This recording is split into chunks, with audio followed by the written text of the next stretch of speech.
जी हाँ, बिल्कुल, बहुत ही खूबसूरत विचार है और हमें लगता है ना शहनाज की ज़िंदगी ना शायद हमें हर पल परख रही है।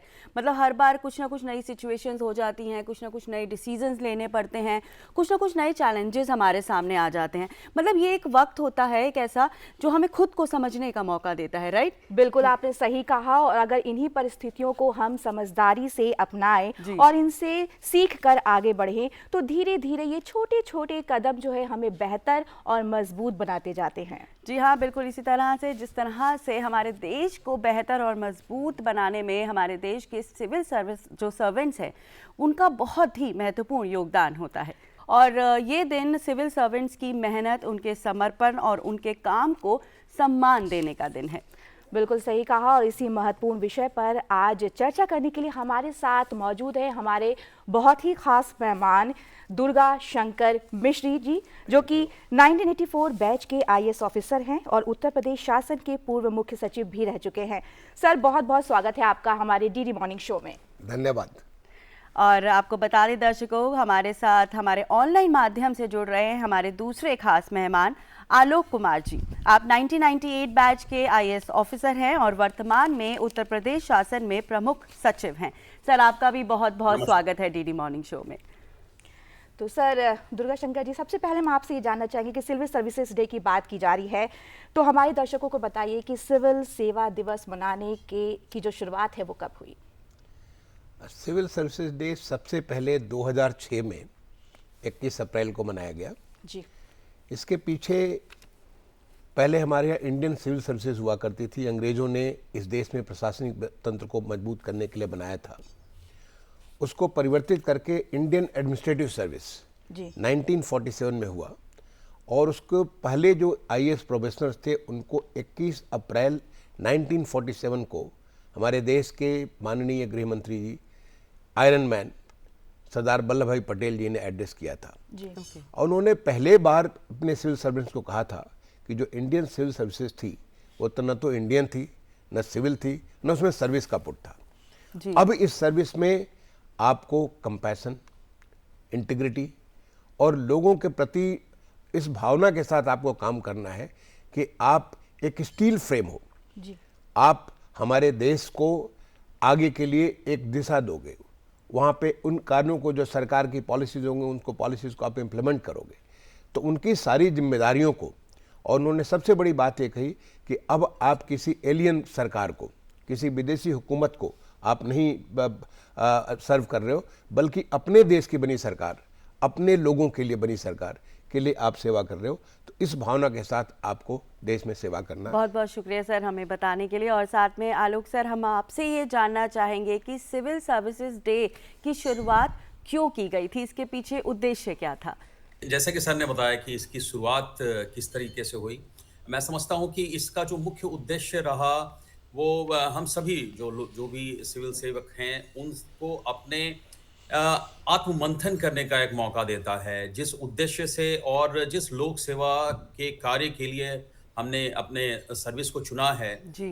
उसको फिर से विचार करने का और यह देखने का कि हम सही राह पे हैं या नहीं, वो एक मौका देता है। इसके अतिरिक्त हम लोग उत्कृष्ट जो सेवाएँ हैं, जो लोग ज़मीनी धरातल पे अच्छा कार्य कर रहे हैं, उनको सम्मान दिया जाता है आज इस अवसर पर। जी। और उसके साथ-साथ नए क्या चीज़ें, क्या नवाचार कर सकते हैं, किस तरीके से हम लोक प्रशासन को और बेहतर बना सकते हैं, ये अवसर देता है इन सभी मुद्दों के ऊपर आपस में बैठ कर के विचार करने का बिल्कुल। और एक बेहतर लोक प्रशासन जनता को देने के लिए। तो सिविल सर्विसेज डे की सर अगर हम बात करते हैं तो इसके पीछे मनाने की सोच क्या थी और इसका उद्देश्य क्या था? आलोक सर, आपसे जानना चाहेंगे। आज ये अवसर है, हम अपने बीच में से जो लोग अच्छा कार्य कर रहे हैं, जिन लोगों ने कई कुछ इनोवेशंस किए हैं, उनको सम्मानित करने का। जो हमारी आज के दिन में चुनौतियां हैं, क्योंकि हम लोग जैसा कि देखते हैं कि हर दिन लोक सेवा में भी टेक्नोलॉजिकल चेंजेस और कई कारणों से अलग-अलग चुनौतियों का सामना करना पड़ता है।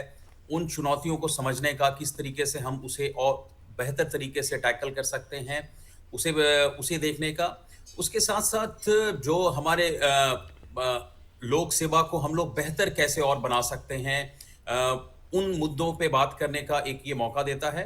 और मैं समझता हूँ कि इससे जो एक मोटिवेशन जो पूरे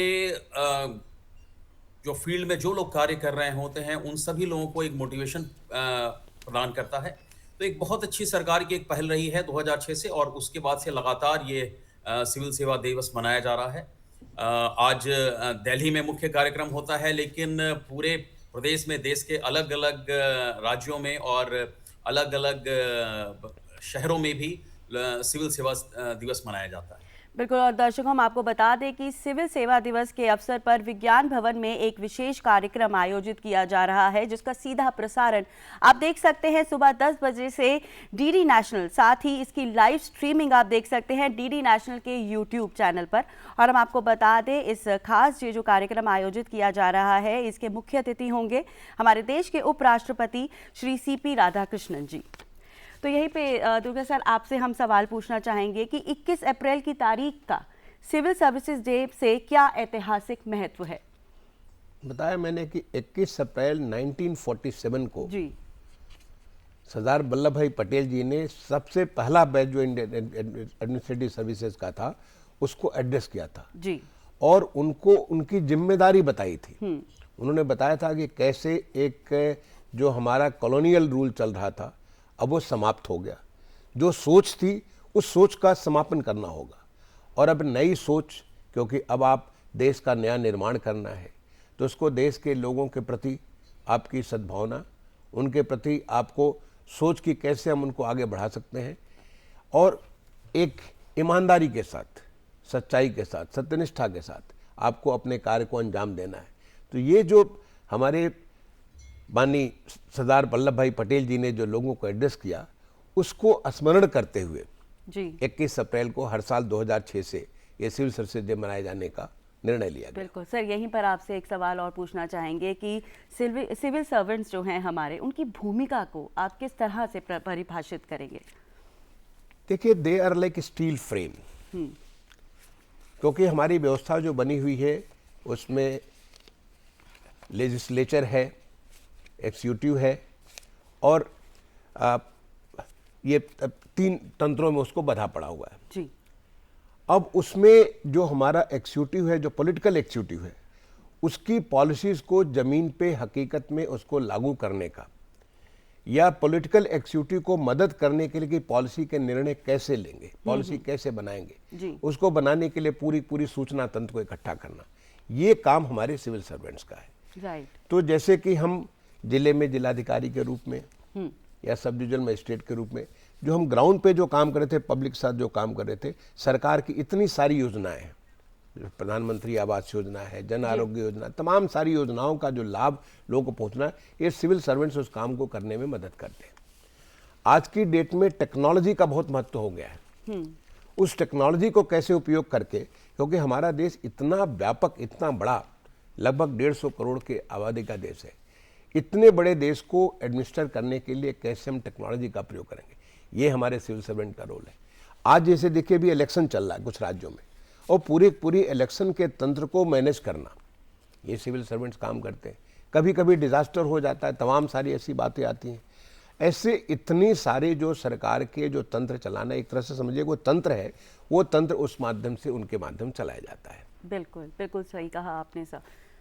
तो आलोक जी, हम आपसे जानना चाहेंगे कि हम सिविल सर्विसेज डे की बात कर रहे हैं, इसके उद्देश्य के बारे में जानना चाहेंगे, इसका क्या महत्व है एक आम इंसान की ज़िंदगी में, उसके बारे में हम जानना चाहेंगे। देखिए, जैसा हम लोगों ने बताया, अभी सर ने बताया कि हाँ, इसके सिविल सेवा दिवस मनाने के पीछे का उद्देश्य क्या रहा। जी, आपने बोला कि एक जन सामान्य के लिए किस तरीके से इसका महत्व होता है। जी, हम लोग जब आज के दिन में बैठते हैं तो यह सबसे पहला प्रश्न ये होता है कि हम लोग किस तरीके से लोक सेवा को और बेहतर बना सकते हैं। जी, आपने देखा होगा कि पिछले 10 सालों में और पिछले मतलब 1 दशक में लोक सेवा में काफ़ी सुधार हुआ है, खासतौर पे डिजिटाइजेशन के माध्यम से जिस तरीके से हम लोग पब्लिक सर्विस डिलीवरी करते हैं, उसमें काफ़ी व्यापक सुधार हुआ है। आज का दिन अगेन हमें उस मौके को प्रदान करता है कि हम लोग सभी एक साथ बैठें और किस तरीके से हम लोग अपनी सेवाओं को और बेहतर बना सकते हैं। जो पब्लिक है वो विभिन्न सेवाओं के लिए हमारे ऑफिसेस को कांटेक्ट करती है। उन सेवाओं में किस तरीके से हम लोग और उसे पारदर्शी और जवाबदेह बना सकते हैं, हम लोग प्रशासन को किस तरीके से और जवाबदेह बना सकते हैं, ये इसका एक मौका है। हम लोग अपनी नीतियों में किस तरीके से क्या बदलाव ला सकते हैं, उन चीज़ों का भी एक मौका प्रदान करता है। और ख़ास तौर पे जो हम लोग आज के डेट में देख रहे हैं कि एआई के कारण से हमारे खुद के व्यक्तिगत जीवन में काफ़ी बदलाव आ चुका है। जी। उसी तरीके से जो हमारे व्यक्तिगत जीवन की भांति ही किस तरीके से हम लोग जो सर्विस डिलीवरी में हम लोग एआई का बहुत बेहतर इस्तेमाल कैसे करें और किस तरीके से हम लोग अपने सेवाओं को और फास्ट मोड में हम लोग जन सामान्य तक पहुंचा सकें। तो यह एक अवसर है और मैं समझता हूं कि हम लोग सभी जो लोक सेवक हैं उसे आज के दिन इस अवसर का पूरा लाभ उठाते हुए आत्मचिंतन करना चाहिए, अपने कर्तव्यों और दायित्वों को पुनः याद करते हुए किस तरीके से हम लोग और बेहतर उसे बना सकते हैं, उसका एक ये मौका प्रदान करता है। बिल्कुल, बहुत अच्छी बात कही आपने। और यहीं दुर्गा शंकर सर, आपसे हम ये पूछना चाहेंगे कि सिविल सर्विसेज डे के उपलक्ष्य में कौन कौन से ऐसे कार्यक्रम आयोजित किए जाते हैं, कौन कौन सी गतिविधियां हैं जो आयोजित की जाती हैं इस दिन?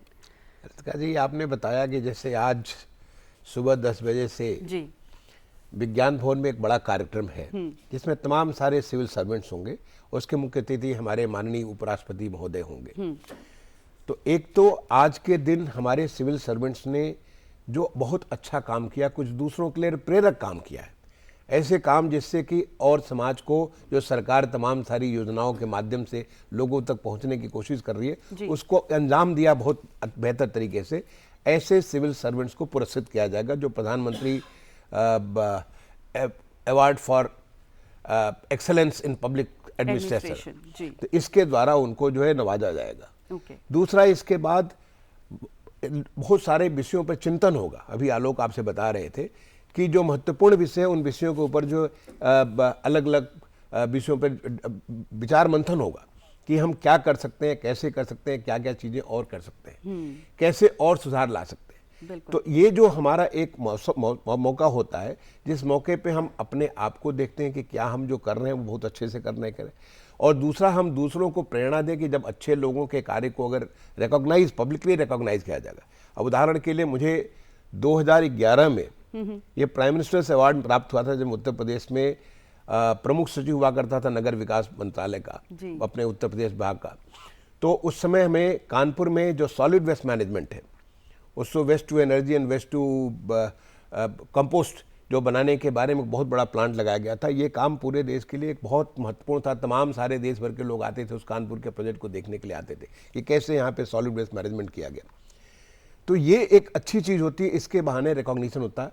इन सारे कामों का एक इनको प्रिंट करके वो पुस्तक भी आती है जो अच्छे कार्य है, तो वो पुस्तक आपको डिजिटली भी अवेलेबल होती है और वो फिजिकली भी उसको अवेलेबल होती है, तो तमाम सारे लोगों तक पहुँचती है। राज्य एक दूसरे को कम्पीट करते हैं जो अभी एक माननीय प्रधानमंत्री जी एक नया जो है लोगों को एक चैलेंज के माध्यम से, लोगों को एक नए तरीके से सोच कि कॉम्पिटिटिव इन्वायरमेंट के माध्यम से काम करने का जो तरीका सोचा है, तो उसमें जो हमारे सिविल सर्वेंट्स अच्छा कार्य करते हैं। तो मुझे लगता है कुल मिलाकर के ये आज का दिन जो होता है नेशनल सिविल सर्विसेज डे, जैसे कि प्रधानमंत्री उस समय के हमारे गृह मंत्री माननीय पटेल साहब ने जो लोगों को बात किया, उस चीज को आगे और स्ट्रेंथन किया जाता है। जी बिल्कुल बिल्कुल बिल्कुल। तो दुर्गा शंकर जी, एक सवाल यहाँ पे और उठता है। आपने बात की प्रधानमंत्री पुरस्कार की, तो PM awards for excellence in public administration, इसका क्या महत्व है? ये महत्व है कि देखिए, सिविल सर्वेंट्स तो जैसे मैंने बताया कि पॉलिसी में मदद करते हैं पॉलिटिकल एक्सिक्यूटिव को, जैसे हमारे मंत्रीगण हैं उनको पॉलिसी बनाने के लिए सारी इन्फॉर्मेशन इकट्ठा करना, उनके सामने उसके प्रोज एंड कॉन्स को रखना, उस चीज़ को तो पहला तो पॉलिसी में मदद करते हैं, दूसरा उसको ग्राउंड पे इम्प्लीमेंट करने में मदद करते हैं। लेकिन जब ये सारा का सारा काम करते हैं तो वो पीछे बिहाइंड द सीन होते हैं, किसी को पता भी नहीं होता कि वो क्या काम कर रहे हैं, कैसे काम कर रहे हैं।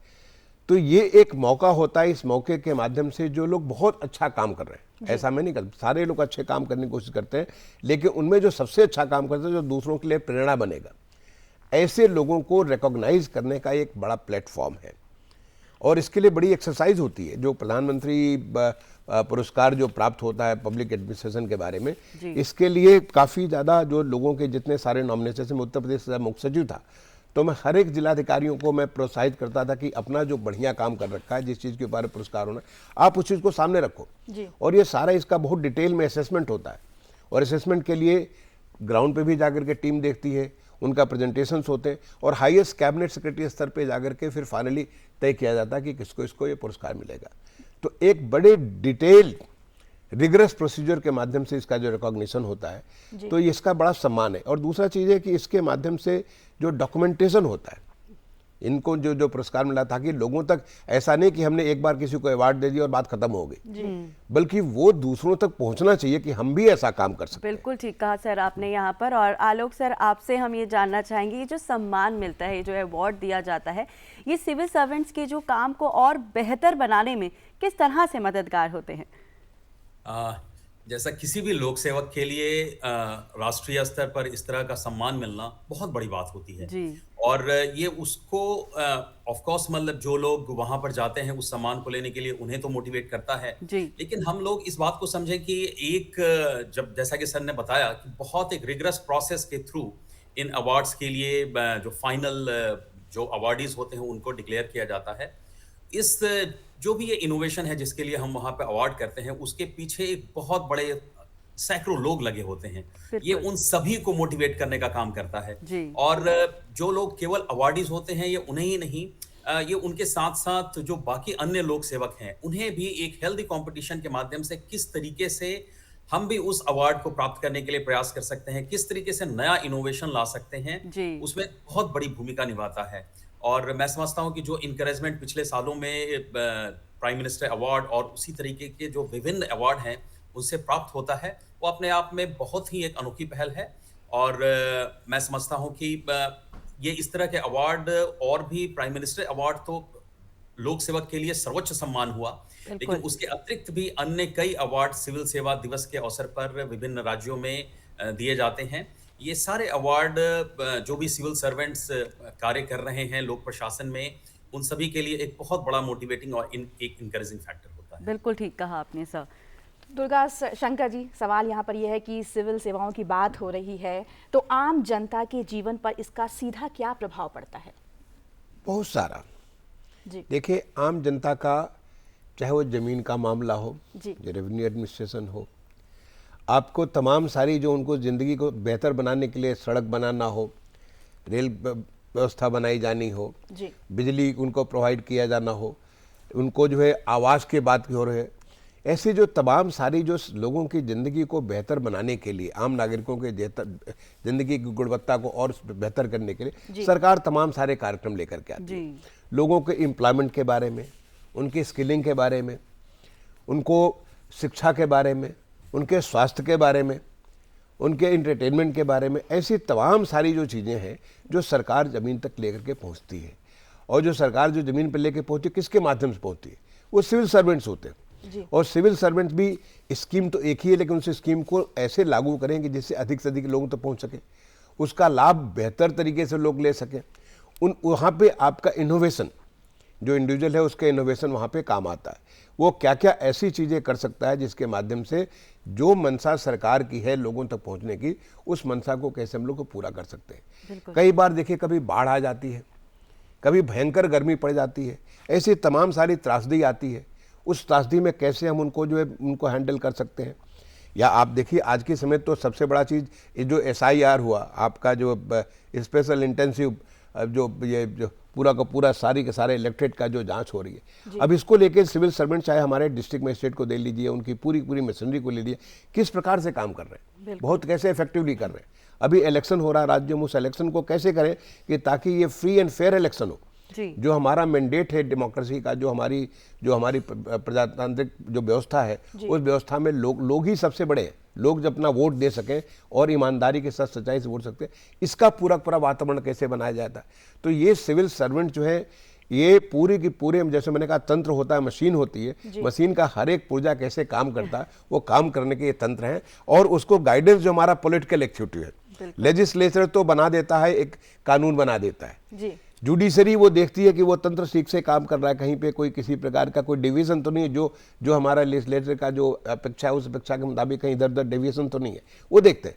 लेकिन असली जो काम करने वाला है वो हमारा यही सिविल सर्वेंट्स है, जिसका सम्मान आज के दिन 21 अप्रैल को हर साल, बिल्कुल मैं ठीक कहा समझता हूँ ये सर 18वां आपने। है। बिल्कुल ठीक कहा आपने। और जब काम करते हैं तो चैलेंजेस भी तो आते ही होंगे। तो आलोक सर, आपसे ही पूछना चाहेंगे कि आज के समय की अगर हम बात करते हैं तो सिविल सर्वेंट्स के सामने ऐसे कौन कौन सी चुनौतियाँ, कौन कौन से चैलेंजेस आते हैं? जो मैं समझता हूँ कि आज के समय में सबसे बड़ी चैलेंज तो राइजिंग पब्लिक एक्सपेक्टेशन है। ओके। जो पब्लिक की जो लोक सेवकों से और प्रशासन से, शासन से जो अपेक्षा है, जी। उन अपेक्षाओं को पूरा करना ये सबसे बड़ा चैलेंज है। उसके अतिरिक्त जो हम लोग देख रहे हैं, बहुत तेजी से टेक्नोलॉजी चेंज कर रही है और उसी तरीके से लोक सेवा भी उसी प्रकार से चेंज करना है। किस तरीके से हम अपने आप को, हर लोक सेवक के लिए ज़रूरी है कि हम अपने आप को अपडेट रख सकें।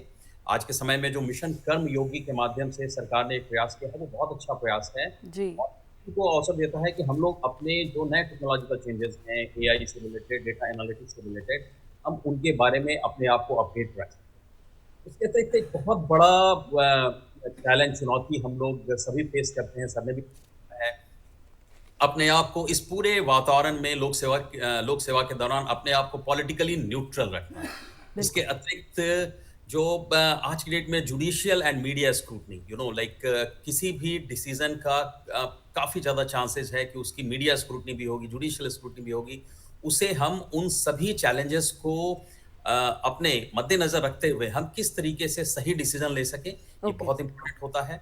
उसके अतिरिक्त जो हमारे कई तरह के और भी कंस्ट्रेंट्स होते हैं, जैसे ह्यूमन रिसोर्सेज कंस्ट्रेंट है, जब हम लोग बजट का कई बार कंस्ट्रेंट होता है। तो इस तरह की चुनौतियों का सामना करते हुए भी जो गिवन सिचुएशन है उसमें हम अपना बेस्ट कर सकें, ये सभी का प्रयास रहता है। और मैं समझता हूँ कि जो भी लोक सेवक इस सेवा को ज्वाइन कर रहा है, उन्हें इन चुनौतियों के बारे में पता होना चाहिए और उसके लिए अपने आप को तैयार हमेशा रखना चाहिए। बिल्कुल, बहुत सही बात कही आपने आलोक जी। तो यहाँ पे एक सवाल ये भी उठता है कि अगर हम टेक्नोलॉजी की बात करें या फिर डिजिटल इंडिया पहल की, तो इसने किस तरीके से प्रशासनिक कार्यप्रणाली को बदला है? देखिए, पिछले मैं जैसा बता रहा था कि जब टेक्नोलॉजिकल चेंजेस के कारण से जो हमारी पब्लिक सर्विस डिलीवरी है, वो जी। बहुत ज़्यादा इम्प्रूव हुई है, बहुत ज़्यादा ट्रांसपेरेंट हुई है। मैं अगर 20-25 साल पहले अगर जाता हूँ, तो जो हमारे रिकॉर्ड ऑफ राइट्स, जो ज़मीन के कागजात होते थे, उस तरह की छोटी-छोटी चीज़ों को, किसी को आय जाति प्रमाण पत्र बनाना है, उन सभी चीज़ों के लिए तहसील तक जाना पड़ता था या डिस्ट्रिक्ट हेडक्वार्टर जाना पड़ता था। आज इनमें से अधिकतर सेवाओं को हम लोग न तो केवल पारदर्शी बना सके हैं, बल्कि हम लोग डोर स्टेप तक हम लोग पहुंचा सके हैं।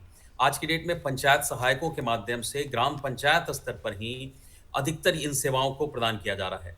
इसके अतिरिक्त जो पब्लिक सर्विस डिलीवरी है, मैं आपको एक एग्जांपल, फूड और जो पब्लिक हमारा जो डिस्ट्रीब्यूशन सिस्टम है, जिसके अंतर्गत हम जो समाज के कमज़ोर और गरीब वर्ग हैं, उन्हें हम राशन की सुविधा देते हैं, उसमें एक व्यापक सुधार आया है। ओके। और पहले जो हमेशा एक शिकायतें बनी रहती थी कि क्या जो फूड ग्रेन जो पब्लिक के लिए गया है और जो ज़रूरतमंद लोगों के लिए गया है, वो उन तक पहुँच पाया है कि नहीं पहुँच जी। पाया है। जी। थैंक्स टू जो टेक्नोलॉजिकल चेंजेस हुए हैं, आधार और इस तरह के कई जो एक्सपेरिमेंट्स हुए हैं, उनके कारण से हम लोग उन पब्लिक सर्विस डिलीवरी को हम लोग लास्ट और जो ज़रूरतमंद व्यक्ति तक पहुँचा पा रहे हैं। बिल्कुल ठीक कहा आलोक सर आपने, यहाँ पर बहुत सारे सुधार किए गए हैं। तो सर, दुर्गा शंकर सर, आपसे हम जानना चाहेंगे कि आज जो सिविल सर्विसेज में युवा एंटर करना चाहते हैं, जो चाहते हैं कि वो इसमें आएँ, उनके लिए आपका क्या संदेश है? देखिए, मेरा मानना है कि एक बहुत बड़ी अपॉर्चुनिटी है अपने देश को अपना अपनी बेस्ट सेव- देने के लिए। जी, बिल्कुल। देने के लिए सिविल सर्विसेज एक ऐसा प्लेटफॉर्म प्रोवाइड करता है जिसके माध्यम से आप तमाम सारे वैरायटी ऑफ जॉब्स, अब जैसे मैंने स्पोर्ट्स में भी काम किया, एग्रीकल्चर में भी काम किया है, सिविल एविएशन में काम किया है, होम नेशनल सिक्योरिटी के ऊपर जो इंडियन जो हमारा सिस्टम है उसके ऊपर काम किया, टूरिज्म में काम किया है। इतने सारे आपको वैरायटी ऑफ जॉब्स मिलते हैं और हर जगह आपको डिलीवर करने के लिए।